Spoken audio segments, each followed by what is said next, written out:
Hatırlamıyorum hiçbirini. En son hangi barda içtiğimi, hevesimin nerede düştüğünü. Dedim ya hiçbirini.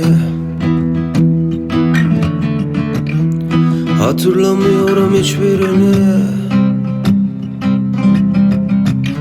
En son hangi barda içtiğimi,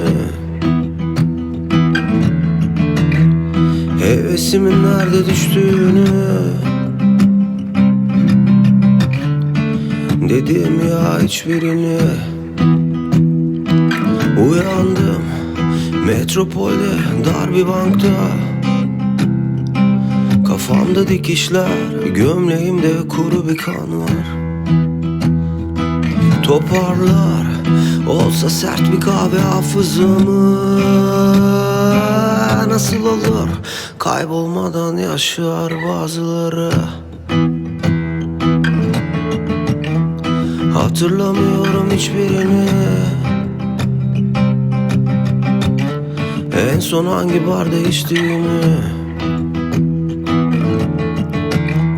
hevesimin nerede düştüğünü. Dedim ya hiçbirini. Kafam düşer, bu boşlukta yaşayamam. Tadım kaçar, İç iç geçer tüm gün, bunu taşıyamam. Yolum şaşar. Kafam düşer, bu boşlukta yaşayamam. Tadım kaçar, İç iç geçer tüm gün, bunu taşıyamam.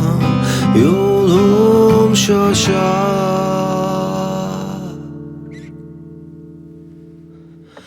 Uyandım metropolde, dar bir bankta. Kafamda dikişler, gömleğimde kuru bir kan var. Toparlar olsa sert bir kahve hafızamı. Nasıl alır kaybolmadan yaşar bazıları.